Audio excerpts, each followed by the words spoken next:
They can't. They can see you if you're talking, or me if I'm talking. Yeah.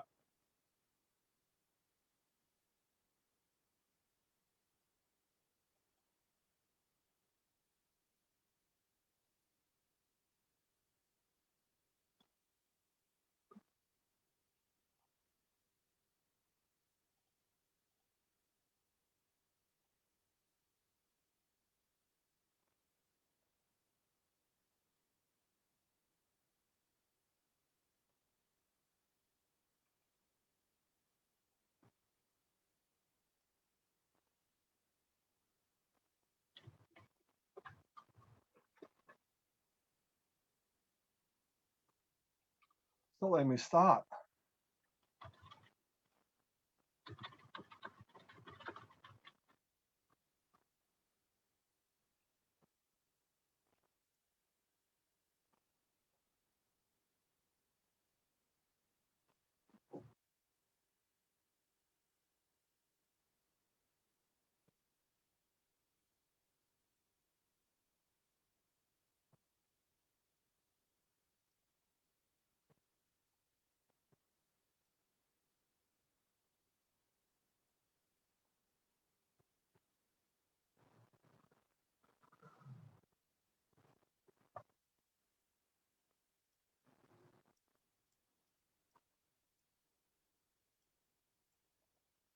Okay.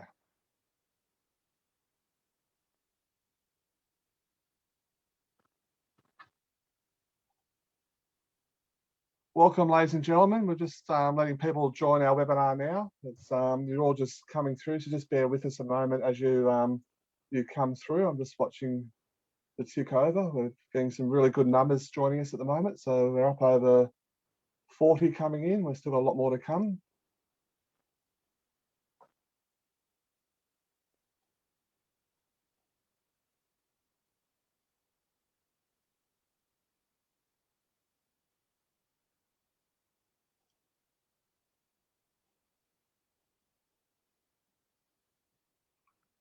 Great, we've still got a few people ticking over. So just bear with us a moment as I watch that.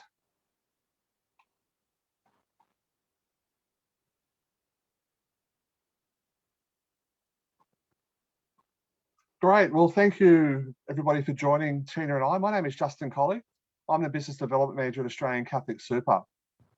Presenting with me today is Tina Tran. Tina is one of the financial planners at Australian Catholic Super. I'm coming to you from our Burwood office in Sydney, and Tina is from her home office. So we would like to thank you for joining our webinar at short notice. Both Tina and I were looking forward to getting out and doing some seminars this week for the first time in 18 months, presenting to members face to face. But the situation that's prevailed over the last week or so has seen us cancel around 9 seminars in New South Wales and Queensland, as well as the ACT, and we've replaced them with these webinars. So thank you very much for joining us today. Tina, thank you for making yourself available. Thank you for having me. Looking forward to sharing some information. Great. I'll just let everybody know that we are broadcasting live through Facebook as well, and there will be closed captions if people need to see that through Facebook. All your video and microphones have been turned off, just to stop any interruptions between the webinar. But if you've got any questions, please don't hesitate to put them in the Q&A box, in the chat box. I'll be looking over to my right, and I'll be looking at the screen to see any questions that come in through the session. We'll try to address as many questions as we can at the end of today's session. We hope to keep you no more than an hour today. They're the main things I just wanted to cover before we start. So thank you again for joining us at this very short notice. So before I do start though, I'd like to welcome to country. I would like to acknowledge the traditional custodians of the land on which I work and live, and recognise their continuing connection to land, water and community. I pay respect to elders, past, present and emerging. And also, by law, we have to do a disclaimer before we do any seminar or webinar. And essentially what this disclaimer says is that everything that both Tina and I talk about today is of a general nature only. We don't take into account anybody's personal circumstances. Or if you do want personal advice, please contact Tina. She's based in our Burwood office, and we've got planners all around Australia who can assist you in our offices in Brisbane and also in our Perth office. And Tina regularly travels to regional New South Wales, to our office in Port Macquarie. We've got planners who go to our Canberra office as well as our Townsville office as well. And our new world over the last 18 months is plenty of Zoom financial planning meetings have been going on as well. So there's plenty of ways that we communicate with you. If you've attended a webinar in the last 12 months or so, you would have noticed we've announced our merger with NGS Super, which is a really exciting time. There isn't really too much to update you with at this stage. The high-level due diligence has completed. Now they're in a detailed due diligence process, and a lot of the decisions are going to be made over the next 6 to 8 weeks, and will be announced towards the end of August. We'll hopefully know a name and legal entities, and then we'll be able to answer members' questions about member numbers and all those types of things. We just can't answer that at the moment. But one thing I can certainly say is you will not be worse off. All the benefits that you receive with Australian Catholic Super will be maintained, and if not enhanced, when we have a merged fund. So when we do come together, we'll be about $23 billion and have over 200,000 members. So it's a very nice sized, boutique sized industry superannuation fund. So Tina, when we talk to members, many members have got different retirement goals. They want to travel and do different things. And I'm sure you've got plenty of stories about why members want to come and see you and what they want to talk about and what they want to fund in their retirement. Can you go through some of those, please? Yeah, certainly. Financial planning, particularly in retirement, is you're basically looking at, from when you want to stop work, what your lifestyle is going to be like for the next 20, 25 years. And by understanding what you want to be doing with your time in terms of the lifestyle, it's going to give you a good idea of what sort of funding. And sometimes people struggle to sort of think about that, because some of these retirement goals can be pretty expensive, like traveling. Now, obviously, that's been put on hold overseas, particularly in the last year and coming into this year and maybe another year, who knows. But if your retirement is going to involve traveling overseas, that's going to cost a lot more than maybe domestic trips, spending time with the family, and those sort of things. So really important to think about what your retirement lifestyle is going to be in order to be able to work out what the costing might be. I know, and plenty of people that I see when I go out to employers and things like that they all look forward to their retirement and they want to do those travels, and people have had different experiences and what those goals, they're certainly wide and far between. So I think overseas travel is definitely quite common for a lot of retirees. They've got the time and hopefully got the money to be able to do it. Exactly right. And I guess really that's a good lead in, the money to do that. What will they need? And it's really the $1 million question. I know ASFA, which is the Association of Superannuation Funds of Australia, work out what you need for both a modest lifestyle and a comfortable lifestyle, Tina, as well as the age pension. Did you want to just go or compare that to the age pension? Did you just go through those? When I get someone sitting in front of me for a financial planning meeting, we try to work out what their financial requirements might be in terms of currently and what it might be in retirement. And one of the things that a lot of people find very easy to work out is what their bills are, because they can see that on a regular basis. But what they really struggle to quantify is what their lifestyle, that's the fun stuff, that's the things you want to do in terms of your time or things that you purchase, etc. So these figures here are really a good indicator just as a starting point. However, when you're planning for your retirement, you need to tailor it to your personal situation. And so that's why doing a personalised budget is going to be more effective. So looking at this slide, for example, you can see the full age pension figures, substantially different from the ASPA comfortable figures. And essentially what the full age pension amounts equate to is it really enough to pay for bills and very basic things. there's not a lot of extra for the discretionary lifestyle that a lot of people want in their retirement. And that could include, like I say, traveling overseas, cruising. You've got more time, so you're going to be doing something with your time, and that costs you money, then you want to have the capacity to be able to do that. And that's where the Ask for Comfortable amount has costed in some additional money to cover the bills and also to have a comfortable retirement lifestyle. Right, and I guess everybody wants to know what a comfortable lifestyle and what a modest lifestyle looks like, and and what the age pension amounts look like. Exactly. So yeah, as we 24,700 isn't a huge amount for a single person, or the 37,000 for a couple. But ASFA, as I said, the Association of Superannuation Funds of Australia, on their website at superannuation.asn.au, have all the breakdown of what a comfortable lifestyle is and what a modest lifestyle is. And I won't go through all of these, but I'll just touch on one or two. A modest lifestyle is owning an older car and less reliable, where comfortable lifestyle is owning a reasonable car. Age pension, you might not have a car at all. Comfortable lifestyle, some good clothes, age pension, basic clothes, and things like that. So there is a full list there of what makes up that $64,000 for that comfortable lifestyle. Now, when Tina and our financial planning team meet with you, they really take a holistic approach to your financial situation and look at everything you have and put that all together in a statement of advice. Did you want to just touch on some of the aspects that you look at, Tina?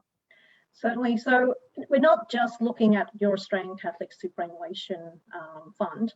If you're a member of a couple, we're going to look at your combined situation, even if that superannuation is not with Australian Catholic Super, because financial planning, particularly for retirement, for example, may include superannuation. You also may be needing to fund your retirement with other assets that you may have accumulated or have received in inheritance, or maybe, for example, the family home could be part of your retirement funding, whereby you may be looking to downsize in the future at retirement, or when the place is too large for you to manage and you want to move to a more low maintenance, you may end up with some capital amount to inject into your retirement savings.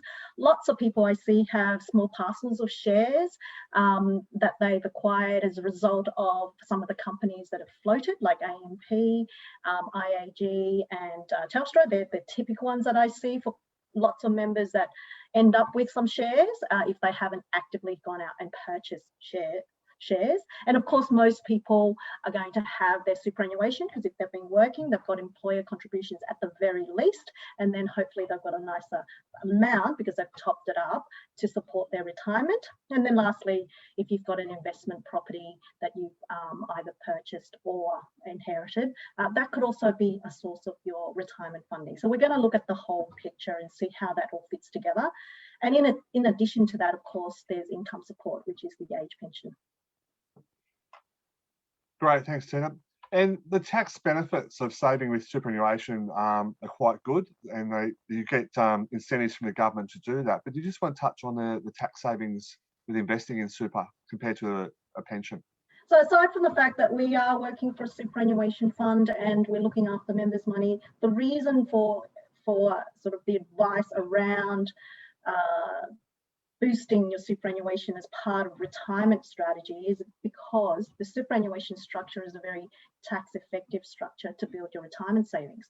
When you compare that to assets or investments that you own in your individual name. So for example, in superannuation, in the accumulation phase, this is the phase that you're contributing and growing the money.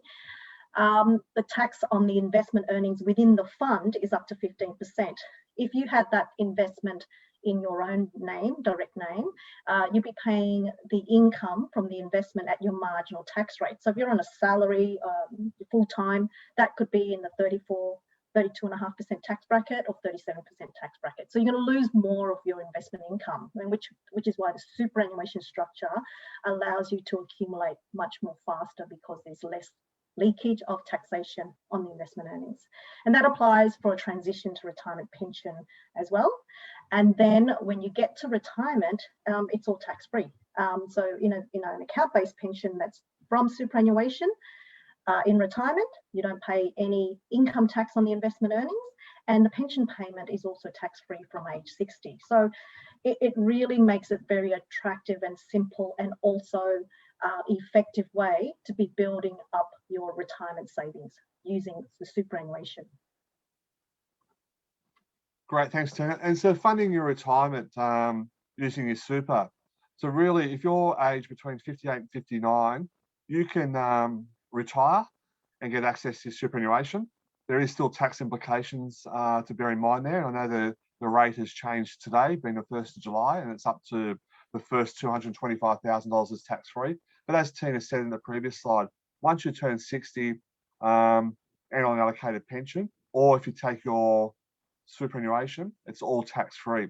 But people also aged between 60 and 64, you can also do a transition to retirement allocated pension whilst you're still working, or you can do that from 58, sorry, up until 64. Once you turn 65 though, your transition allocated pension automatically turns to a normal allocated pension. And between ages, or those ages, as I mentioned before, 58 and 59, you can access your superannuation once you genuinely retire and complete a statutory declaration. People aged between 60 and 64, you can get access to your superannuation once you leave your employer. As soon as you leave your employer, that's a condition of release to get access to your super. I'll put one little caveat on that though, and we've got a lot of people on our webinar today who are employed in Catholic education. If you're employed, for example, the Sydney Catholic schools, or say Brisbane Catholic schools, you can't go from one school in that diocese to another school in that diocese. It's the same employer. But for Sydney, for example, if you go from a Sydney school to a Broken Bay or Parramatta, or even move interstate to Brisbane, the Brisbane Catholic education, that's a different employer. That's a condition of release to get access to your super. Once you turn 65, you can still get access to your superannuation whilst you're still working. And we've had people who might take out a small lump sum at 65 just to finish off their mortgage and pay that off. So there's plenty of choices there and ways to fund your retirement and lifestyle using your superannuation. Now, another way of boosting your superannuation is through salary sacrifice.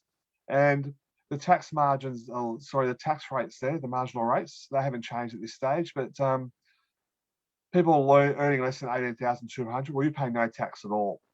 So there's probably there is no worth salary sacrificing because there's no tax saving there for you. People who earn between 18,200 and 45,000, well, the marginal tax rate for you is 19%.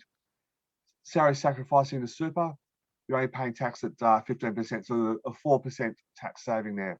Where the bigger tax savings come in for people who earn more than 45,000. So if most Australians earn between 45,000 and 120,000, a marginal tax rate there of 32.5%. There's an automatic tax saving there of 17.5% by salary sacrificing. So Tina, or if you earn more than 180,000, well, the tax saving could be up to 30,000. Unfortunately, there's not too many of us earning more than 180,000. But Tina, we've got an example on our next slide. Did you just want to run through a salary sacrifice example, please?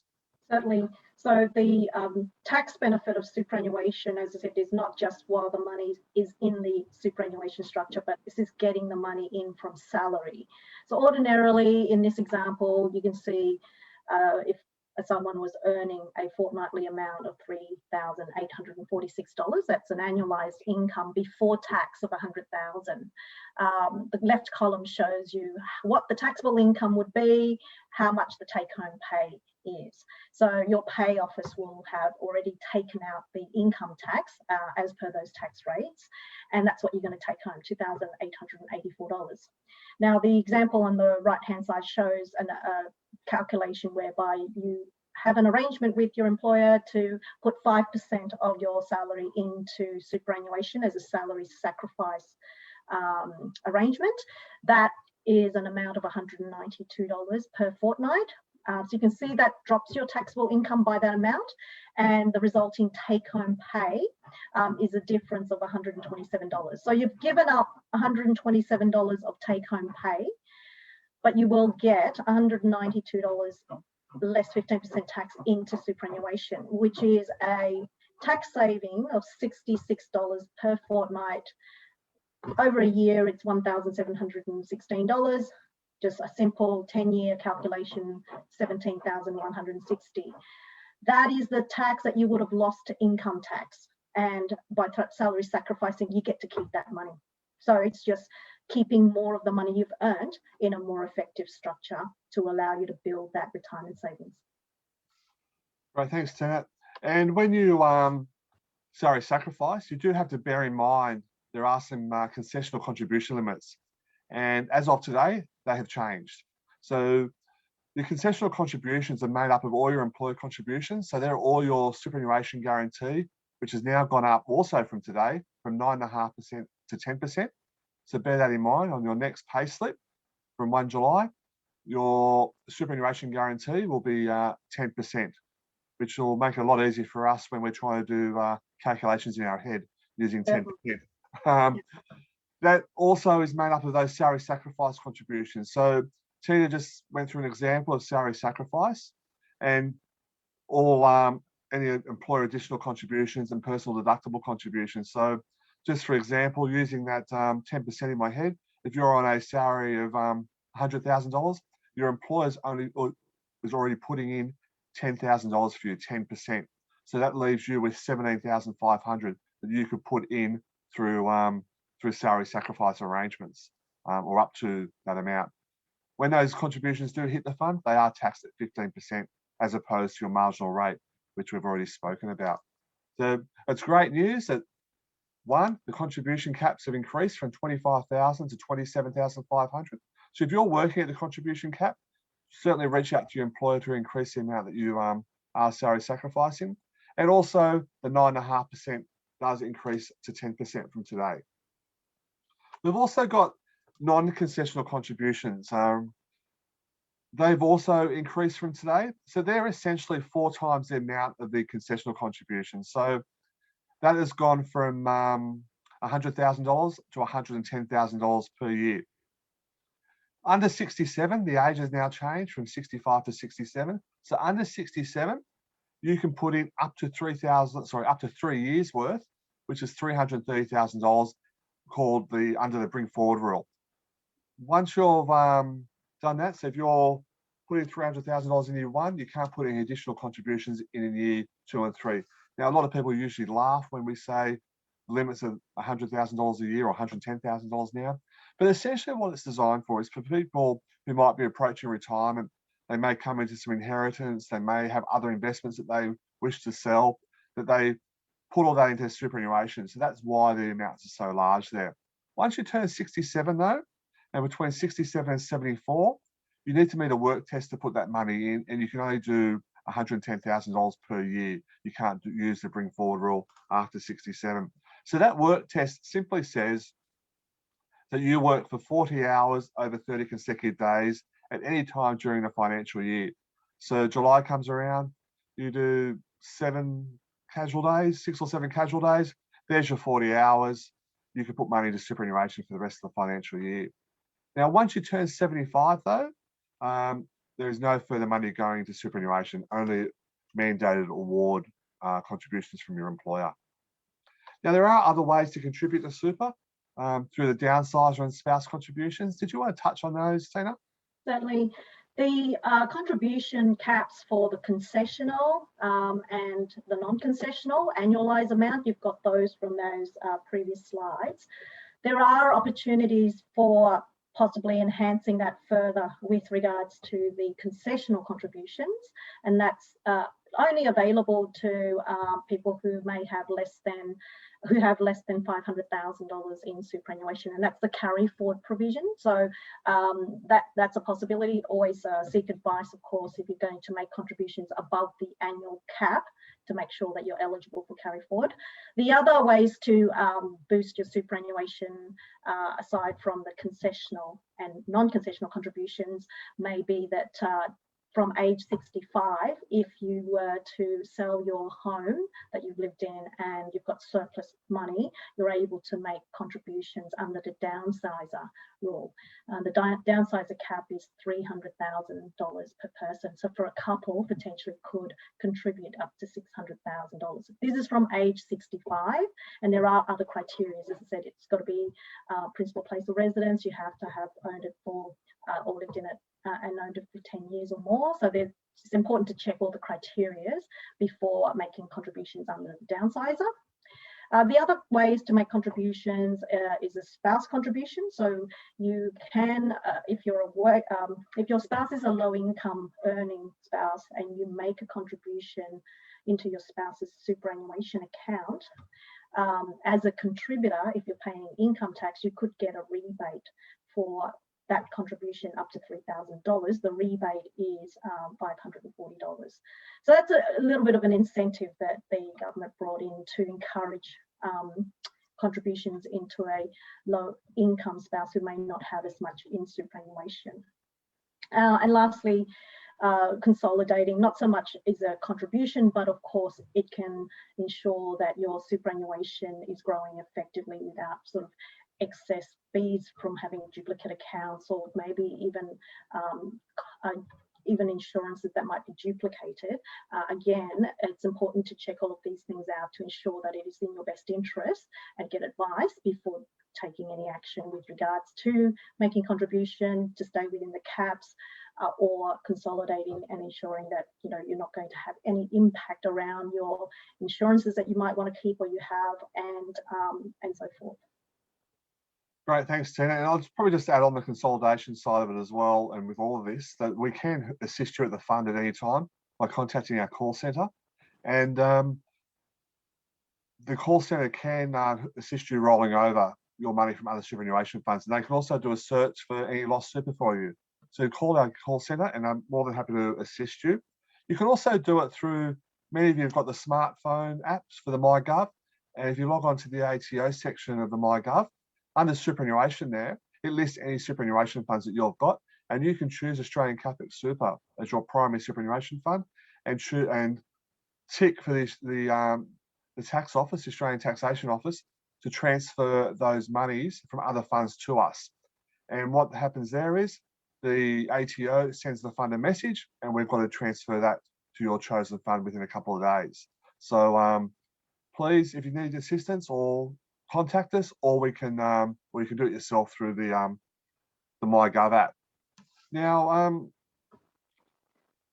just before we go on, Tina, I'm just looking at questions that are coming in. There's probably two that have really just been about what we've been talking about. I might just ask you them, and I'll just go through the first one. So just bear with me as I look at the other screen.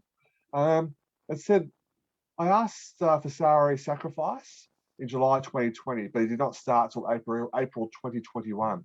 And my employer only pays super quarterly, so no funds go in until August 2021. Can I top up in the financial year 22? So you will need to look at the contributions that go in the financial year and make sure that it is within the cap for that financial year. So if that contribution hits the account in August, it's in a new financial year. So it will apply for the 21-22 financial year. So the financial year that you make a contribution in 22-23 will apply to that financial year. So when you say top up, it's going to be counted as a contribution compared against the cap for the financial year that it goes into. But also under the bring forward rule, if you've got a balance of less than $500,000, you can put additional amounts into. So it's called the carry forward. So there's different terminology for what type of contribution, but the carry forward rule applies to your concessional contribution, which is salary sacrifice, employer contributions, personal deductible. If you have amounts that you haven't used up to your concessional cap since 2018-19, and you've got a total superannuation balance of less than 500,000, you may have carry amounts that are unused that you have available to use in future years, but it's really important to check what it is, and that will enhance the cap for that year that you can make. And this carry forward provision allows you to carry forward up to 5 years of contributions. Of course, the other rules need to be considered as well. So quite important, it's complicated, get advice to make sure you're not breaching any caps. Great, thanks, thanks Tina. I'll go through the other questions that aren't directly related to contributions towards the end of today. There's just one other one about rolling over, and they're a member with NGS as well, and that will happen automatically when we do merge. Your accounts will be consolidated, and obviously prior to that happening, we will notify all our members what the process is there. But yes, they will be automatically rolled over if you don't want to do it beforehand. So how can you access your superannuation, Tina? There's really two ways there, through a lump sum and an income stream. And I guess we're going to really move on in the next few slides, really to talk about the allocated pension with Australian Catholic Super, but you can access your super through a lump sum. So under age 60, there is tax implications to consider. The first $225,000 is tax-free. Anything above that is taxed at your marginal rate. Once you turn 60 though, any lump sum that you take out of super, as long as you met the condition of release and retired, is tax-free. And then also you can access your superannuation through an income stream. So the most common way is through an allocated pension or a transition to retirement allocated pension. But before you start an allocated pension, you've got to have all your money in your superannuation account first. So all your personal contributions, both on a pre and post-tax basis. All your employee contributions have to be in there, as well as any lump sum contributions that you want to make, government co-contributions that you might be entitled to. You can also put in the downsizer contribution if you are downsizing your home, as Tina touched on earlier. Once you've got everything in your superannuation, you can then roll it over to an allocated pension or a pension account. Once you start that pension account, you can't add to it. So the only money going into a pension account will be the investment earnings that it earns along the way, which are tax-free. And then the money coming out will be the regular pension payments that we pay you. And you can choose the frequency of your pension payments, weekly, fortnightly, monthly, quarterly, 6 monthly, or annually. And then as well as any lump sums that you take along the way will come out of your pension account. So did you just want to run through, Tina, the process there in a bit more detail? Certainly. So the main thing to keep in mind is that this is available to you upon meeting a condition of release. That's the retirement definition, which we have covered in the previous slides for the different age. Now, on meeting a condition of release, this is when you've met the retirement definition, not a transition, but retirement. You've got your, you can see the three sort of situation on the slide. I call superannuation, two phases. The accumulation phase, which is when you're contributing all the contributions from your employer, your own personal contributions, etc., is going in and building up while you're working. Then the second phase of your superannuation is when you convert that to a pension account at retirement. Presumably, for a lot of people, they like to replicate a regular payment in the same way that they've been receiving their wages, which helps with cash flow management and so forth. So a pension account really allows you to do that quite effectively, because you can choose the regularity of the payments. You've got some flexibility around adjusting that pension payment to suit your personal requirements. There are some rules, and that is that you've got to receive at least the minimum payment out of your pension, which is a percentage based on your age. So if you're under 65, it's 4%. However, there's some provisional rules allowing you to draw half that for this financial year. That's just a temporary change. The pension payments, when you're under 60, there is some tax implication. It's still very effective because there's a rebate. It is, of course, much simpler from age 60 onwards. You've got tax-free pension payments, tax-free lump sums. The transition pension situation, however, is based on you not meeting a condition release, meaning you've met the minimum preservation age to start a pension, but you haven't retired fully. And the rules around that is that you can draw the minimum amount up to a maximum of 10%. You cannot draw lump sums. But if you meet a retirement condition, it's unrestricted, you can draw lump sum amounts. Great, thanks, Tina. And the Australian Catholic Super, we offer two types of pension, the Retire Choice and the Retire Smart. Did you want to go through those for us, please, Tina? Certainly. So both are allocated pension accounts with very similar features in terms of the flexibility for pension payments, ability to draw a lump sum if it's a retirement pension. The key difference is that with the Retire Choice, you've got a menu of investment options which can be selected to suit your situation risk profile. And that menu of investment options just coming up now is pretty much the same. They are the same options that are in your superannuation account. So you can have the same investment options. We can help members with advice to put a portfolio together to suit their risk profile and personal situation. So the Retire Choice gives you that flexibility. So if you're not comfortable with risk, you can have a more conservative portfolio. If you're more comfortable with risk, you can have a more aggressive portfolio. So there's that flexibility in the Retire Choice to be able to do that. The Retire Smart, on the other hand, works a little differently. Okay, still an allocated pension, as I mentioned, and has the same flexibility around pension payments. The key difference is that with the pension payments, you are limited to up to 20% for your pension payment, which is probably a lot more than most people are going to be drawing out of their allocated pension anyway. And you still have the option to draw a lump sum. But the key difference is the investment strategy. So in the Retire Smart, it's a two-bucket strategy where you're not making an investment choice. When you start an allocated pension in the Retire Smart, the fund puts 2 years, or double the amount that you're going to draw out as a pension payment, into the cash bucket. And the balance of your amount, a pension account, would go into the growth bucket. Okay, two investment accounts. Pension payments are going to come out of your cash account. The growth investment bucket will be making investment earnings, and the earnings are going to be distributed to the cash account. So it's cash accounts being increased with the investment distributions. Now, what happens in terms of how that will rebalance will be that if there is excess earnings that is building up in your cash account, that excess is going to be reinvested and transferred into the growth to build that up. If there is insufficient monies in the cash bucket, it will be rebalanced to, top that up. So you've got that happening dynamically for you as you go along.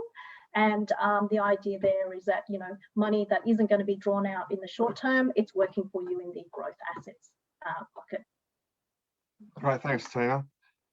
And something that's very important for members and for everybody really is the longevity, both not just for yourself. When you retire, do you have enough? And now you've got to factor in COVID and what that looks like as well, and what effect that's had. Did you just want to touch on that? Certainly. When can you retire? I get that a lot. A lot of people want to, particularly if they've got they reach an age where they think, it would be nice to not have to work, or if they're wondering, do I have enough to last as long as I want for the lifestyle that I want? Do I have to make drastic changes? So these are questions that we can answer with some financial calculations, and we do that all the time through obviously working out what it is that you're going to need financially, and we've got some calculation tools that allow us to do that, taking into account eligibility for age pension if it is relevant, and also taking into account some things that we would expect would be inflation, which is going to impact the cost of living, and of course investment earnings. So by understanding what your requirements are, we're able to have a reasonably good idea of whether you're going to have enough funds to meet the lifestyle you want and whether it's going to last the distance.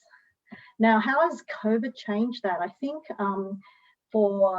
obviously for some people, if they've retired and travel overseas was part of their retirement lifestyle, well, they probably haven't spent the money on that, but they may have spent the money somewhere else, or they haven't spent that and they've got more super, more pension than they would have thought in the last couple of years. It has also affected the markets, the investment markets temporarily, well, quite severely in March last year. It's been sort of gone back up again, but you're going to get volatility in share markets no matter what the situation is, whether it's COVID or something else. And I think the other thing is obviously for some people it's impacted their job. For a lot of our members know, because if they're working as teachers, most of them have been able to continue working in their jobs. But certainly I think for some casual teachers, they may not have had as much casual work. Great, Tina. And I think we're just going to go through an example now of how long your super can last. You just want to run through the assumptions and the next 2 slides, please.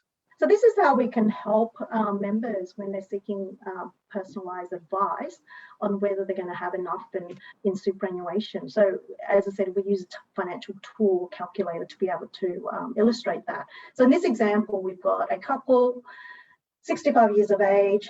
They've got both $300,000 each, so that's $600,000 combined. They're homeowners, and they would like an income, or you could say expenditure amount of $63,000 per annum. So that's pretty much what the ASPA comfortable retirement figure is rounded up currently. They don't have any other investments, or if they did, it's gone into superannuation. And we're going to use an assumption, an inflation rate of 2.5%. That's applied to the cost of living when we're doing our projections. And in terms of the rate of return, we can use, or we will generally use, a rate of return that is going to reflect their investment choice. So in this case here, a 5% assumption is for a cautious, what we call a cautious investment retirement strategy. And those numbers are included in our calculator along with any age pension eligibility when they reach eligibility age. In this case here, it's not until 66. So if you go into the projection graph, which is the next slide, you'll see that graph showing how that capital, the 600,000, is gradually being sort of reducing. So in this case here, we've got we've just got one person, Gary's name, but it is based on a couple calculation, couple rate, and you can see that their money is gradually being used up over their retirement life to fund that 63,000 lifestyle, including inflation and investment returns. Now, the next slide shows what the source of income would be. So you can see there's 2 colours. There's the blue and the purple. The blue is actually the age pension that's funding their lifestyle, and the purple is their superannuation. So the red line is the $63,000 per year, and you can see that they're funding about 40% of their retirement lifestyle, and Centrelink or age pension is funding the other. Actually, might not be. Maybe it's 45, 55, something like that. So essentially, this example shows that a couple with about $600,000 at age 65 could have enough money to last, to meet a retirement lifestyle of $63,000 with age pension support for about the 25 odd. Is that 25 odd years? Yeah, thereabouts. Yeah. So in this case, if you're happy with those numbers, then we would say, yeah, you've got enough money to retire. If that is insufficient, meaning that 63 is not going to give you the lifestyle you need, it may be that the money runs out much earlier than you want, and in that case, you may need to work longer to accumulate more or spend less. Right, thanks, Tina. We're moving on now to talk about Centrelink and the criteria to meet Centrelink. I can see here that we've got about 10 questions still to answer. So we'll get to those towards the end of the session. We'll go through the Centrelink part now, and then we'll get back to the questions that are there a bit later on in the session. But so thank you all for staying on. I can see there are still a very high number of people who started the webinar still with us. So thank you very much. And some very nice comments that are coming through as well for Tina. So thank you.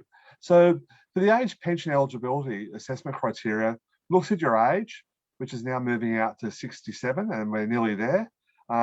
Your residency, assets, through the assets test, and we'll go through the assets test in a moment, as well as the age, the income test, and again we'll show you the limits there, as well as the payment rate. So we showed you the payment rate back in when we showed you the comfortable and modest lifestyle. But Tina, did you just want to touch on the age pension eligibility ages, please? Certainly. So in that last financial example, you can see that a couple could retire with about $600,000 on an ASSA comfortable lifestyle because they're getting age pension support.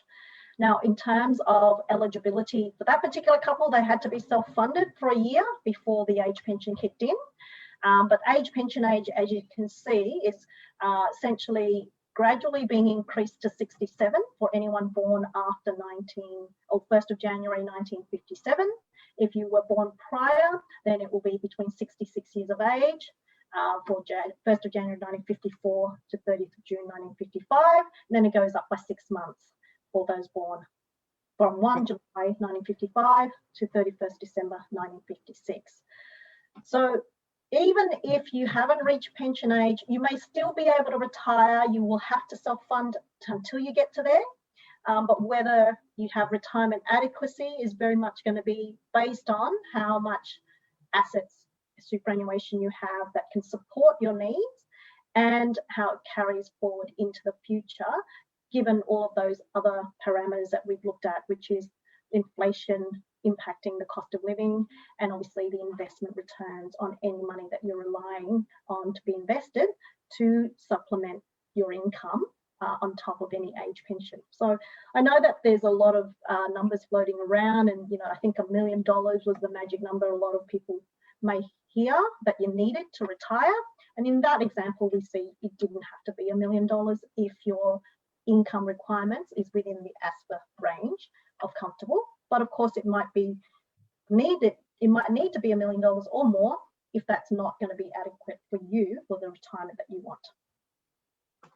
Great. And I think it's also very important to remember too, the age pension age is very different to your superannuation pension age or preservation age. So the preservation age for many people is 60, and people can take a full allocated pension at 65, as opposed to the age pension age. So people do get a little bit confused there. So it's just good to seek advice from Tina and the team, or the fund, and we can give you some assistance there. But just don't get confused between your superannuation pension age and the age pension age for the government. Yeah, definitely see that often too. People, when they're looking at when can I retire, they're either going to look at when they're eligible for an age pension or when they might have access to superannuation. My view is if you've got enough money, you can retire whenever you want. Exactly right. So Tina, the assets test, please. So with age pension, we've got the age criteria that needs to be met first, and then there's a means test. The assets test essentially is measuring how much the total value of your assets are, and then there is a reduction amount. You can see the bars here for a single homeowner. If you have less than $268,000 of assets, now this excludes your principal place of residence. So that's really important because for most people in Sydney, if they own your own home, you're outside if that was to be included. So that is excluded, but pretty much everything else is an assessable assets for the age pension. And you can see in the bar on the top for a single homeowner from 268,000 up to 585,750, you're getting a part age pension. But if your assets are above 585,750, you're getting cut out under the assets test, so there's no pension there.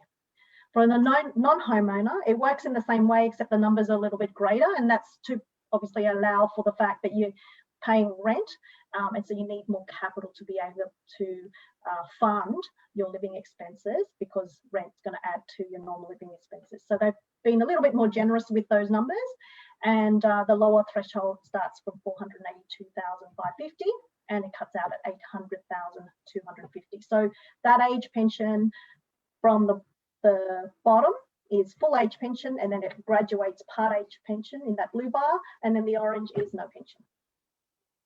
Great, thanks, Tina. And also the same amounts now for a couple. Yeah. So you've got different amounts of the same theory. Yeah, the main thing I think for people to understand is that you may have a couple where your eligibility age for pension is at a different age, different time.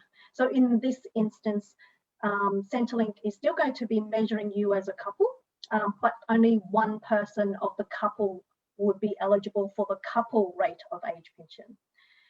So that asset calculation is same sort of mechanics. Below 401,500, no age pension. Sorry, full age pension, not no, full age pension. And then a part age pension between 401 to 500 and up to 880,500, and then no pension beyond 880,500. And the same with a couple non-homeowner, the numbers are a little bit higher. So for a couple, if only one person qualifies, you're going to be measured as a couple, and you get the couple rate. One person gets the couple rate, not the single rate, because it is a little bit higher for the pension payment is a little bit higher for a single person than it is for the one person of a couple. Great, thanks, Tina. And also then, if you pass the assets test, well, then you've also got to meet the income test as well, don't you? That's right. So how these two work together to work out whether what rate you're eligible for the age pension is the test that gives you the least eligible pension or that knocks you out will be the overriding test. So an example could be that you might have a rental property and superannuation that pushes you out of the asset threshold, but you're not getting the income that pushes you out under the income threshold. So you might qualify under the income test, but you are not qualified under the assets test. So in that instance, it would be the assets test that's the overriding test that basically precludes you from getting any age pension. And on the other hand, for example, let's say that you are age pension age, but you're working full time, and you might have lower than the asset threshold, the lower asset threshold. So under the assets test, you might get a full age pension, but under the incomes test, you're precluded because your income is above the upper threshold. So that's how the two tests are applied. Now it works really well. You can see, well, generally the income test is a little bit less fast in terms of the cutout. So for a lot of people, it actually can work out well even if you haven't got enough assets to retire at pension age, and you could still meet your retirement goals potentially working part-time, because the income test for the age pension is not as harsh. And so it is possible for someone to be able to achieve their retirement lifestyle, even if they haven't got, the amount of superannuation that they need to have, if they've got some part-time work to supplement that for a few years. So we're able to calculate all of that out to determine if retirement adequacy can be achieved given the scenario. Great, thanks, Tina. And if you do pass those assets tests and incomes tests, well, at most, a single person can earn or receive $24,770. You just want to touch on the other? Yep. So you can see there for a member of a couple, each person gets 18,670, whereas the single person gets 24,770. And it's really recognizing that if you've got a member of a couple, they've got some costs that are not necessarily doubled. So that's where the situation where I've explained that if you've got a couple and one person is pension age and they qualify, you're going to get the couple rate, not the single rate. And then they've also got a figure for couples that are living apart they are able to get the single rate. And that's, again, recognition that it's going to cost more because you're living in two places. And just also to clarify, a question has come through about the assets. The assets does include your superannuation or pension balance once you reach the age pension age. So that is definitely included as part of the assets test. Look, mostly, yeah, I'd say in simple terms, it's everything you own, and the main exclusion is your home. Other assets like your car is included, but it's the second-hand value of your car, or any personal assets that are not financial, it's going to be second-hand value. But yeah, pretty much everything you own is included in the assets test for the purpose of age pension calculation. The situation where superannuation is not counted would only be where you've got a couple and one person is not pension age, whilst the other one is. Then the person that's not pension age, their superannuation is not counted as an asset until they get to pension age. So that gives us some strategies available to help members of couple who are getting to age pension age at different times to actually optimise and potentially maximise their age pension. Thanks, Tina. Also, just to another benefit of receiving a part pension or a full age pension through Centrelink is the Commonwealth Seniors Healthcare Card. And I know a lot of people say, we'd just like to get $1 pension just to get some of the benefits through the Seniors Healthcare Card. And so essentially that is when you reach the age pension age, you meet the income test, the residency, and you might get cheaper medicine and bulk medicine. So actually, this is actually for people who don't meet the pension age. Sorry, I'm just getting a bit confused there, so I apologise for that one. So this is for people who don't qualify for an age pension. They may qualify for a Commonwealth Seniors Healthcare Card, and it's still based on the pension age and excludes your assets. It only works on an income test. Did you want to touch on that, please, Tina? Yeah, so it's really for what we call in the industry self-funded retirees that are funding their own retirement and they're not in receipt of an age pension from the government, but they're still under an income threshold. There's some assistance there around sort of health expenses under the Commonwealth Seniors Healthcare Card. So it just helps with some of the costs associated with that. As you get older, you may be spending more money on health-related expenses and doctors and so forth. So this will help reduce some of that cost to access cheaper medicine, bulk billing, doctor's visits. And it's, as I said, for self-funded retirees. Great, and you might also get then some lower utilities and things like that as well. Might be a benefit of. So depending on whether you do have regular medication or health issues, you could be looking at $1,000 to $2,000 of fringe benefits there. Obviously, or maybe nothing if you're healthy. So, but if you're not, well then at least that you'll get some help around that. Great. So we're going to move on to estate planning. I am conscious of time. We are approaching the hour mark. We've still got a little bit to cover and some questions, so we will be going over the hour. So I do apologise for that, but we've still got a lot of information that's really worthwhile and beneficial for you. So, Tina, can you just touch on estate planning and what you would look at there, please? Certainly. As I mentioned, when we're providing financial planning advice, we're not just looking at your superannuation retirement. That's certainly important, but we're also making sure that your estate planning is in order. So that's ensuring that you've got nominations of beneficiaries in your superannuation and setting that up correctly so that it is going to who you want it to go to in the most tax effective way. And then in terms of your other assets where it's through the estate, that's your will and your enduring power of attorney. So of course, a lot of people don't think about appointing a power of attorney until they're older, but unexpected illness or accidents could occur, and if you haven't appointed a power of attorney, that could cause issues for your family in terms of making financial decisions for you. Great, thanks, Tina. And also our financial planners do look at aged care as well, and we'll be having a dedicated aged care seminar or webinar, sorry, later in the year, and keep an eye out for that. It'll be on our website shortly. So Tina, how else can a financial planner assist? So we've sort of touched on, superannuation, certainly retirement planning. These are just sort of high-level topics, but Some of the sort of more detailed things may include strategies to maximise Centrelink, financial projections to see when you can retire, how long your money is going to last, how you might be funding or provisioning for a major lump sum expenditure in 2 years' time, 3 years' time, 5 years' time.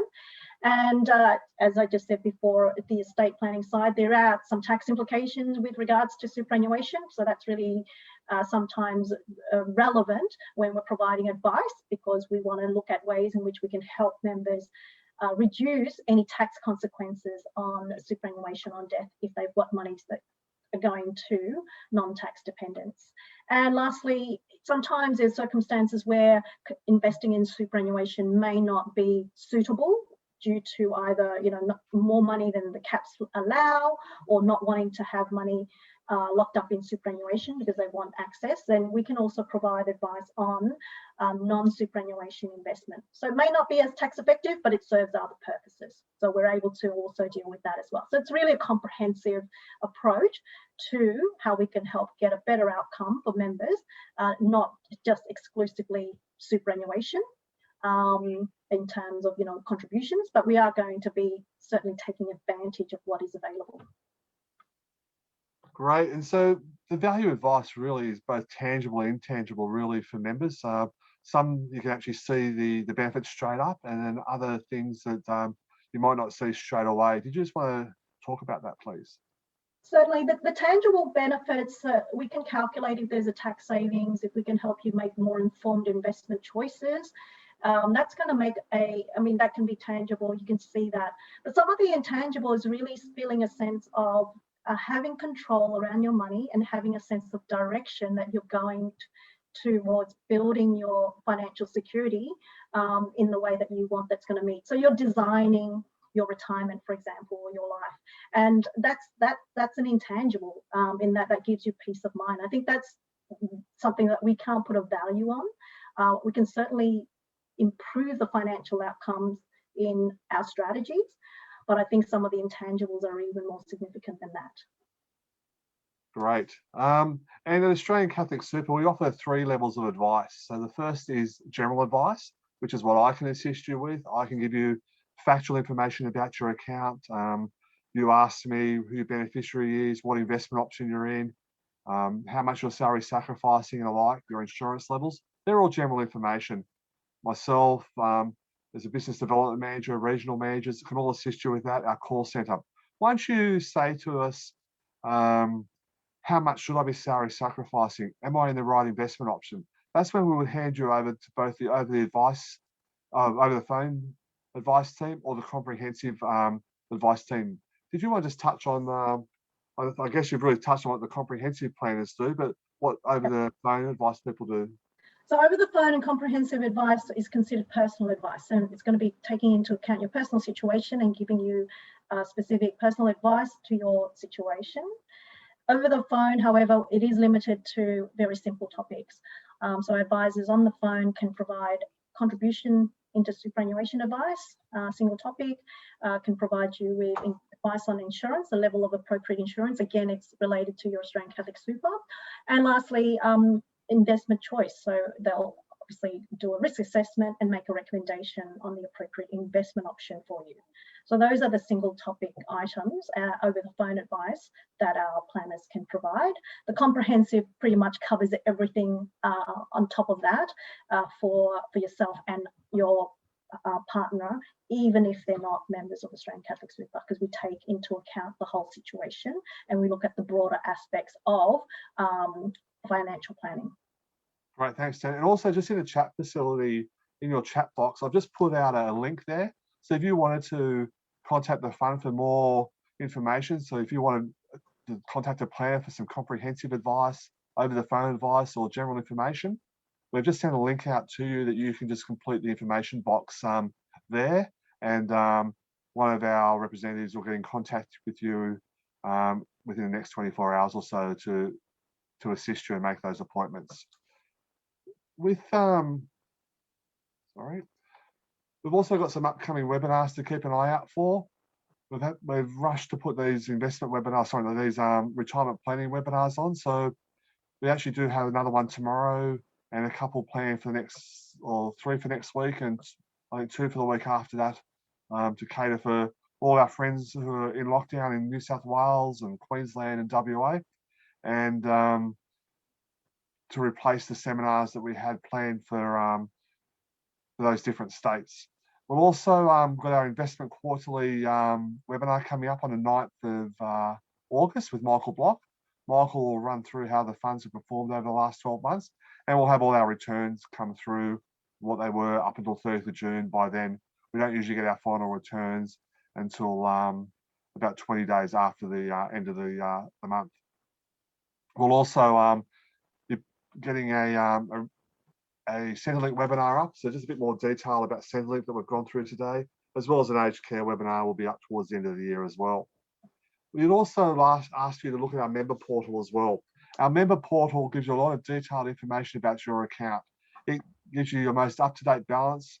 You can also find out how you'll perform through the financial year. It will give you your actual investment return once you look in the investment section there and see how it's performed. You can make contributions through there.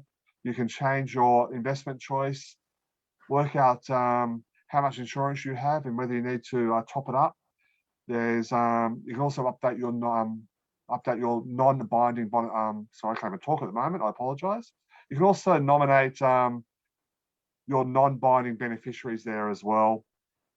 There's also our Raptor, which is our retirement adequacy projection tool there, where you can work out how much you need to retire, and some of those calculations will be done for you there. And there's many more things there for you to look at. So that really comes to an end of what we were talking about today. And I'm looking over at the box, and we've got about 19 questions we need to answer, Tina. Yeah. In the meantime, they're all coming through. So some might be very similar. So if they are similar, I'll skip those. And everybody that we don't get to, we will reach out to individually as well and contact you. But if you do have any questions, call our 1300 658 776 number, and our friendly call centre staff are here to assist you. They're available from 8 a.m. to 7 p.m. during these non-daylight saving months, and during daylight saving, they're there from 8 till 8. And they're also available from 9 to 5 of a Saturday as well. A lot of information can be found at our website at catholicsuper.com.au, as well as emailing the fund office at fundoffice@catholicsuper.com.au. So I'll start with these questions, Tina.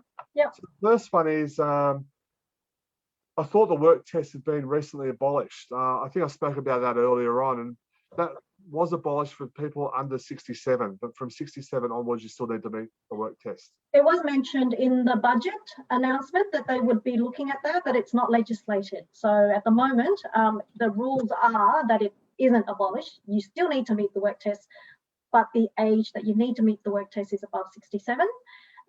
Whether they change that will depend on what is legislated, but it was mentioned in the budget that they would remove that, but it's not legislated yet. Great. The next one is, can we discuss transition to retirement a bit more? I know we've touched on the transition to retirement. Yeah.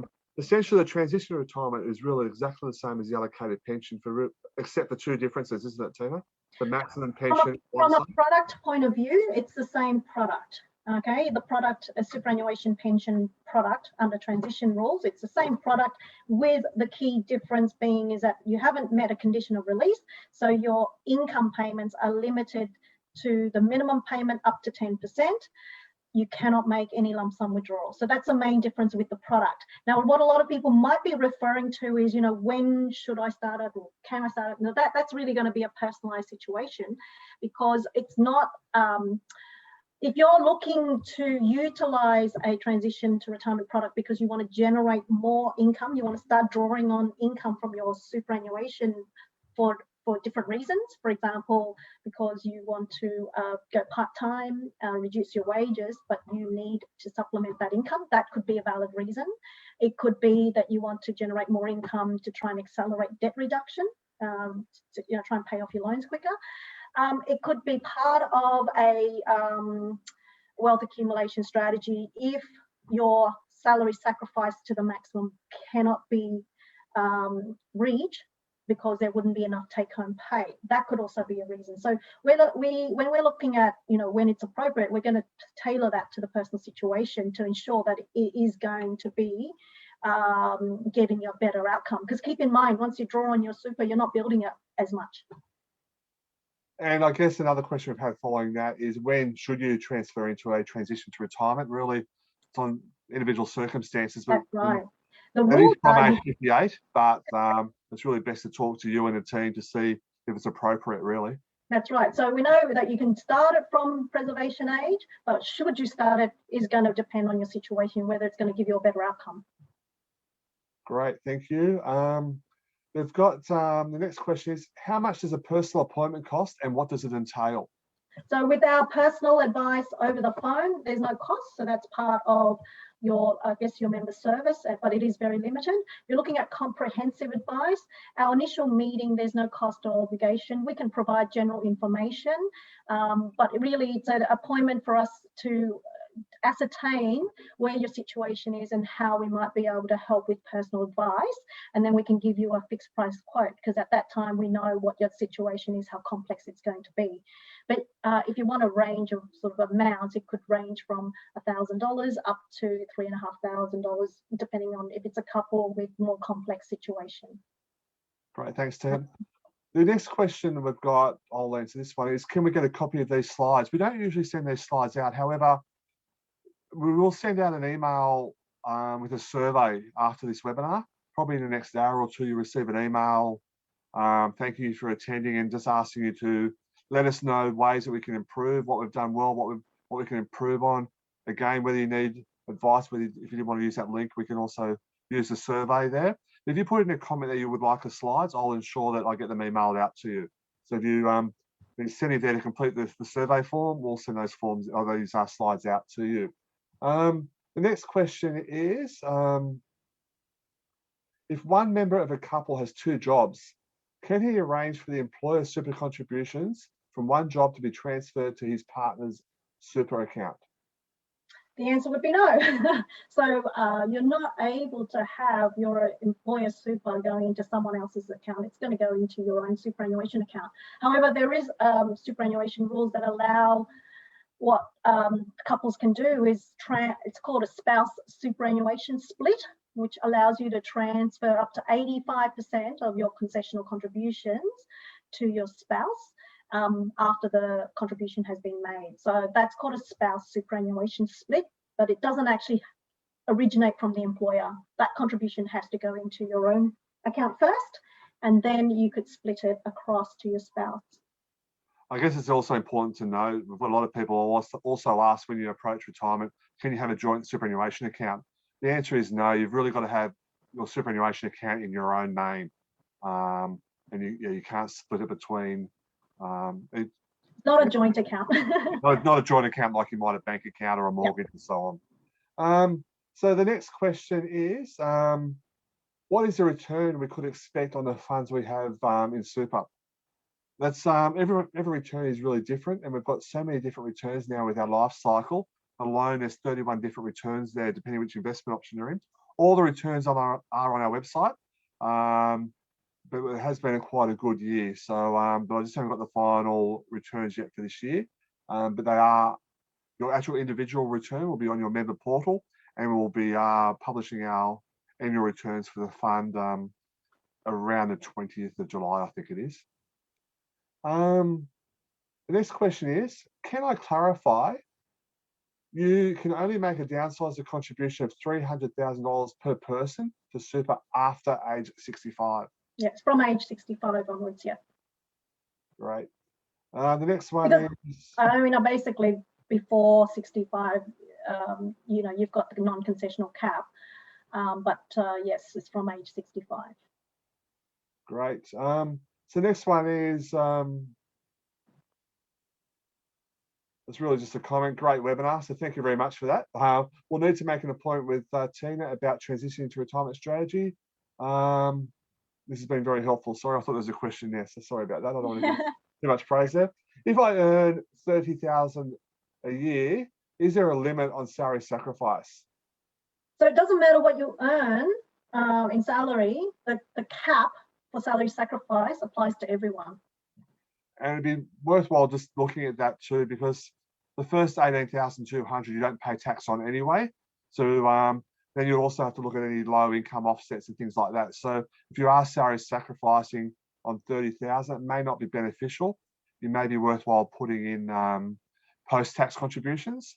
But again, our limited advice team could certainly assist you there by looking at what contributions you do. So I strongly recommend that you to reach out to our limited advice team, and they could set you in the right direction there and put a statement of advice there just around contributions. The next one is, has the minimum pension withdrawal amount of 4% been halved in the 21-22 financial year? So essentially, yes, it was only announced probably in the last month that it's continuing. It was announced at the height or the start of COVID in about April 2020 for that financial year, and the financial year 2021. But then again, they've only extended it at the start of June for this financial year as well, which is great. And secondly, if you're getting the age pension as well as regular super pension payments, are there income tax implications for the total amount, or is the full amount tax-free? So the age pension is taxable, but an allocated pension from age 60 is not taxable. Great. The next one is, I have finished up at my school and have long service leave being paid until November. My super will continue to be paid. I understand I have until November to make a decision about my future. Is this correct? I'm not sure what that means in terms of decisions about your superannuation, because your superannuation, you don't have a deadline to do anything with it. If you don't make any changes, your superannuation account will just continue to be invested and accumulated. If you want to start an income stream and you meet a condition of release, you can do that any time after.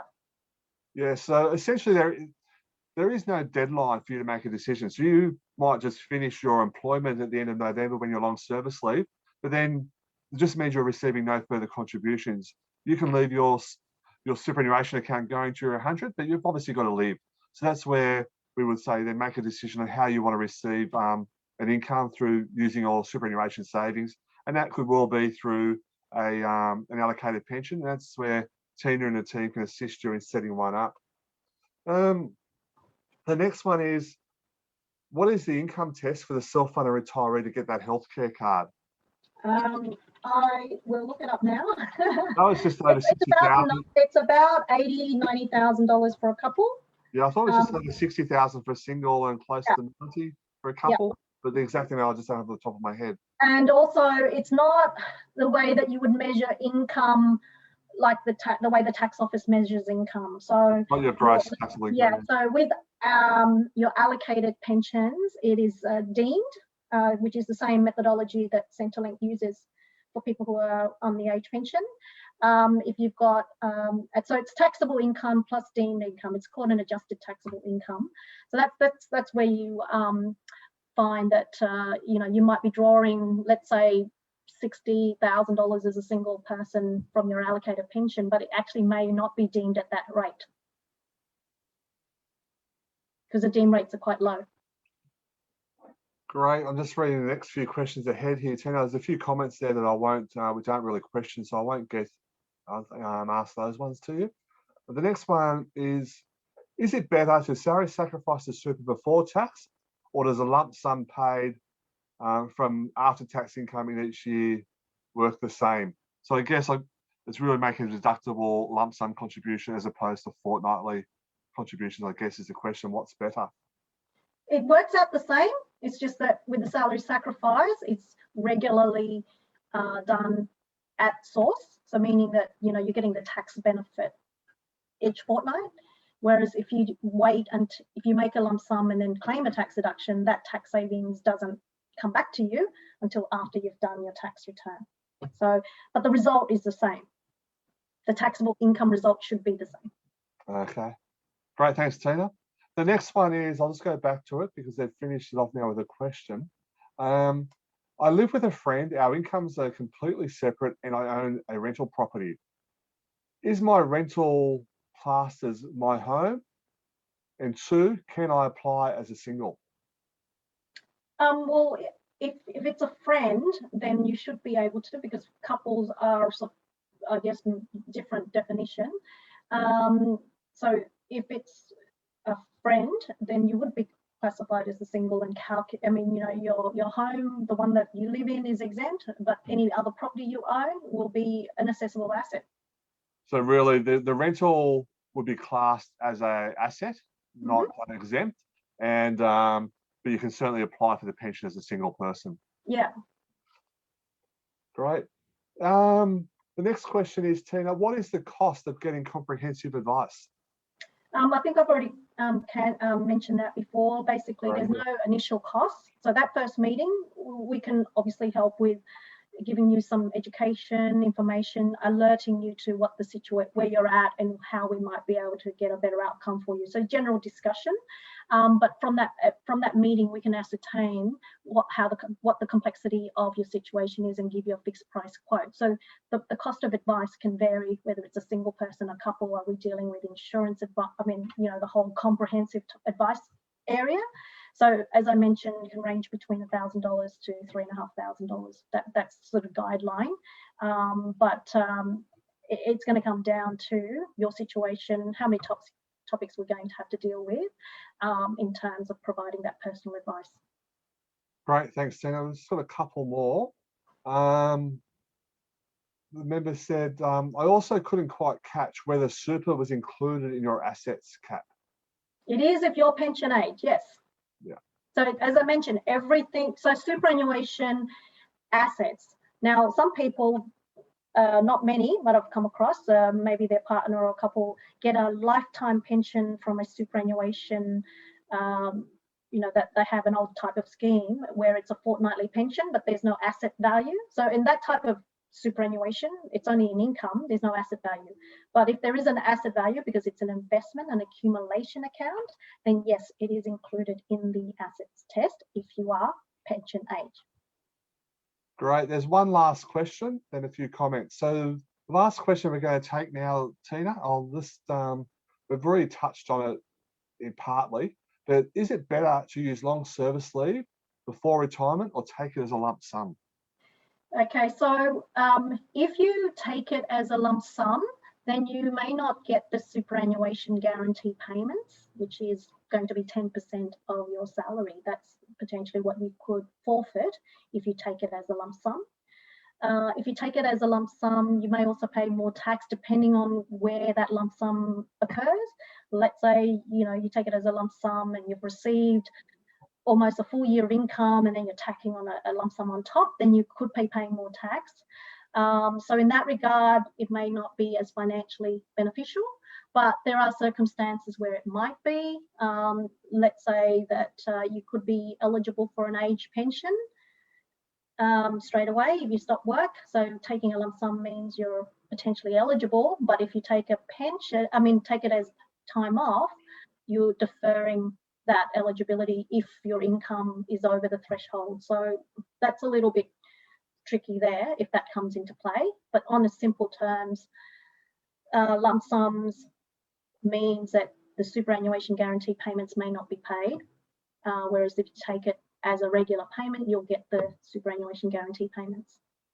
And I guess the other thing to also consider too is whilst you're on long service leave, you also continue to accrue long service leave, and you also accrue annual leave as well along the way. So you may be able to accrue an extra couple of days, even up to a week or so, depending on how much long service leave you do have. So again, if you don't need to take as a lump sum, it may be better to take. Every situation is different, but most of the time, yes. But if age pension comes in the picture, you've got to weigh that up.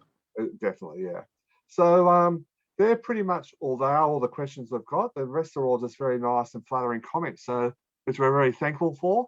There is one that I'm just going to read out because we'll probably use this as in a marketing spill from our marketing team, from a comment. Brilliant presentation, format brilliant, very easy to follow. So thank you so much for that lovely comment. We're very appreciative. So that brings an end to today's webinar. Thank you for giving up your time, and many of you might be in lockdown, so thank you. Some of you are on school holidays. We'll also be sending out a link to complete a survey. We really encourage you to complete that survey for us. It just assists us in making these webinars better for our members. And if we haven't covered things of what our members want, we'd really appreciate you letting us know so we can include that or dedicate webinars to those particular topics. So thank you, Tina, for today. I've really enjoyed doing this webinar with you. So thank you. And there's also, if you missed a part and you want to watch a replay, it will be on our Facebook page as well, this webinar as well. So I can see there's a handful of people who have been flicking through the webinar as well. So I've got a bit of a control screen here where I can see a lot of different things. So thank you for those of you who joined us on Facebook as well. So on that note, I'm going to close the webinar off. Thank you, everybody. Thank you. Have a good afternoon.